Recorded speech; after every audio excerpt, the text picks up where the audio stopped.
Hello, everybody, and welcome back to this episode of Big Ideas on the Go. I'm thrilled to have as our guest this time around Bjørn Watne, CISO at Telenor, a telecommunications company based out of Norway. I believe, Bjørn, you are the first guest we've had on from Norway. So thank you for joining us. Thank you for having me. Good to be the first person out.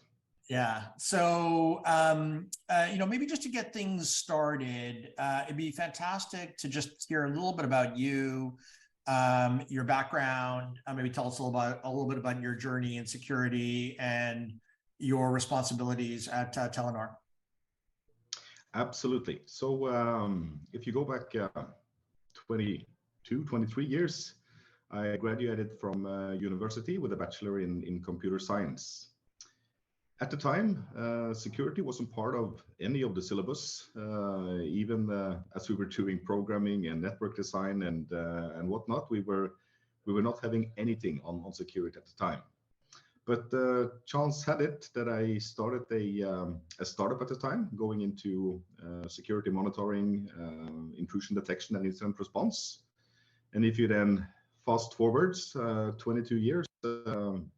Here I am. So during those 20 or so years, I've been about 50% in telecoms, and the other 50% I've been working in financial services. So both are industries that are quite reliant on technology, and maybe especially in financial services, also very regulated. And of the latest years, very regulated as well around cybersecurity. Okay. Fantastic. Yeah, you and I have been kind of probably, it sounds like, followed similar paths. I've been in around security for 22 years. It'd be great to hear from you what you think were some of those inflection points, maybe in kind of cyber over the last kind of 2 decades, with a maybe particular eye towards the last kind of 10 or so years. What do you think has kind of had the most impact on your industry? I would say to the degree we have made ourselves dependent on the digital infrastructure. So if you look at the very beginning of my career, the meetings we had at the time, a lot of the time went into explaining to the other party why our services were required, because they would usually respond with, "But we have antivirus," and sort of the understanding of the threats and also the potential effects of an outage were more in terms of like a minor nuisance, but these days they can be life and death. So if you look at the evolution of security, I have a good friend here in Norway. He works for the national security authorities, and he has this a bit of a dark humored joke where he puts up a picture of his own gravestone. And obviously he died, and on the gravestone says at least his personal information was confidential. So the joke is that since the doctors weren't able to get his sort of medical data, they gave him the wrong medication, or they gave him no medication, and he died as a consequence of that. So I think our world has become so dependent now on the digital infrastructure. So that maybe confidentiality, the importance of confidentiality has become less over the past few years, but the importance of availability and integrity of the information has become much more important. So that, I think, is maybe the biggest evolution, because 20 years ago, every head of security that I spoke with was a male. And he had 1 out of 2 backgrounds. He was either ex-military or ex-policeman. Yeah. And that is not the case in 2023. So, which is a good thing. Digitalization of society. Yeah. Yeah, it's a good thing, both from a diversity standpoint, and I think to kind of the broadening scope. But let's maybe kind of touch a little bit on that in terms of kind of the integrity and confidentiality kind of people data. You're kind of right within Europe. Obviously, there's a high emphasis placed on privacy. At the same time, data needs to flow to the right individual or the right application for the right task. And you gave the example of your friend and you know, the joke around getting the right medicine. So how do you balance that? You know, you're kind of smack dab in the middle at a communications company that is kind of dealing with some of that yin and yang, or the kind of two sides of that problem. So what are your thoughts around how to balance, on the one hand, that kind of confidentiality, and at the same time getting that kind of data for the right purpose to the right application or user? Yeah, I think it's very important to involve the individuals whose data we are processing, and to be transparent. So obviously, when we are sharing personal data, it can be internal in our company with different parts of the company, or it could be externally to partners or third parties. It's very important to be transparent. So every subject that is entering information or giving us information for us to process, we need to be 100% clear on what we are using it for and with whom we are sharing. And it can often be difficult to relay this in layman terms to the broader population, so they actually understand the consequences of what we do. But that is what we're trying to do, to be very clear in the dialogue with the customers, our services, to make it transparent how we use the data. Another thing is for obvious reasons, there are regulatory requirements that we need to follow. And I think like I mentioned, I used to work in financial services as well. And one of the things that we did there was insurance.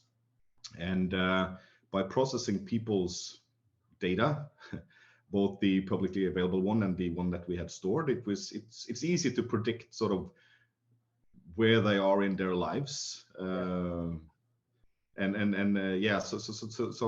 I think ethics and regulation also comes into play. So it's a balance about following the regulations, following the ethics, and also having an open and honest dialogue with the subjects whose data you are processing. And you know, kind of related to that question, you know, you talked a little bit about kind of 20 years ago, everybody came out of the police force, everybody came out of the military, and they were all kind of guys. And today, it's much more of a diverse kind of set of backgrounds. And obviously, they train now in computer science courses on this. But with the greater emphasis on data, you know, what you talked a little bit about in terms of how you process the data and what you do with the data, is that a big part of what people care about when it comes to cyber? And how much of this in your organization bubbles up to the executives, like CEO, CIO, even the board? I would say not so much. So me personally, I report regularly to the board. Every quarter there is a fixed meeting with the current status, trends and developments. But usually what we're looking at there is the threat landscape and the risk posture of the different parts of the organization, and of course whether or not we have had an incident or the level of impact and so on. So when it comes to privacy, that is on the radar, and it is something that we monitor. But usually it's more around enterprise risk management than going too much into the details, because obviously it's a very high level with the board of directors, and they cannot sort of get into the nitty-gritty of too much. No, I can't imagine they can. How does cloud change things, right? So, you know, over the course of the 20 years, maybe about a decade ago, cloud became kind of a thing. Arguably, it's accelerating now. You probably have your own cloud platform. Does that change any of your thinking around the integrity, security of data, privacy of data, but also, as you talked about the risk of data loss and data exfiltration? Yes, absolutely. It changes everything. So inherently, the big cloud platforms are very secure. The capabilities and the capacity around security in all the big hyperscalers is very good, and it's much more mature than most of the other companies with on-prem solutions. But another interesting aspect of that is that you need to be able to use those capabilities for them to do you any good. So independent studies from for example Gartner will show you that of 100 confidentiality breaches in cloud platforms, 90% were due to the client themselves misconfiguring their service. And that is something then that you need to sort of put the detective and prevent or corrective controls in place to make sure that this doesn't happen. So I would say the possibilities of securing your data are very good, but you need to make sure that you mitigate the chances of making a mistake. And also you have the geopolitical issue and the geographic location of the cloud or where the data is actually physically hosted. We see with the GDPR, for example, that between the Europe and US, it's a problem. And even though we want to put things in the cloud, it's not necessarily that we can do that because the laws are different from the United States and Europe. And then we need to make sure that we are using a European branch of the cloud, and there's a lot of sort of lawyers that need to come in and help us doing security. So very often I feel I'm turning into a politician or a lawyer more than a security professional these days. Look, we see it. In fact, I was just posting something right before we got on the call about cross-border data flows, data sovereignty, how to better manage that. And also, previously, as we've kind of as a company started talking more about DSPM and partnering with folks like Wiz around configuration or cloud security posture management, right? The whole kind of configuration issue that Wiz and I think Palo Alto and others are kind of tackling. So I agree. In around data security, so you just touched on kind of like data sovereignty a little bit, and the importance of having local kind of residency for your data, since there's national laws that now kind of dictate where you can send the data and where you cannot. Is that one of the big themes you see for the next couple of years? And then what else are the big themes as it pertains to data security, and maybe particularly in the cloud? Yeah, I think that we will, as I mentioned sort of in the beginning, that we are becoming so independent on the digital infrastructure for everything we do, the society as a whole. So I think availability and resilience will be a key thing going forward. So there will be, we already see that in the financial services industry, for example, we recently got the DORA, Digital Operational Resilience Act, put into play in November last year for the financial services industry in Europe. There are other resilience acts coming up, and I think that we will see for every sector, for every business, we will see more regulation around ensuring resilience and robustness in the platforms, and also integrity. I mean, this is a very broad topic, but and without being too political again, I would say that how information is used and misused. We have AI now with auto-generated text that looks almost like a human wrote it. We have technology allowing us from a 3-second audio sample to recreate the person's voice. We have video solutions that can provide a deepfake image to make sure that the information that you receive or the integrity of the information you receive and the source behind that this is real is also something I think will be a key element going forward. So both integrity and availability, I think, will get a stronger focus from a regulatory side, but also from a business perspective, because it's required to run the business and to be profitable going forward. Yeah, and I think you touched on an interesting topic that I've been kind of spending some time with lately, which is kind of that authenticity, right? I think it is easy to recreate identities. We talked about in the past spoofing identities. Well, it takes on a whole new dimension when when a machine could essentially replicate your voice and your image and your thoughts and kind of cadences. Maybe just to finish up, we touched at the very beginning. You're our first guest from Norway. I would love to get your point of view and maybe something to kind of edify our audience. What do you think beyond some of this data sovereignty laws? What's the point of view of Norway when it comes to kind of data privacy, data integrity, data security, cyber more broadly? And maybe I'll ask you also to kind of expand to the broader kind of Nordics region. So we'd love to get your take on that. Yeah, well, it's quite interesting actually. We maybe you've heard of the expression the Scandinavian model.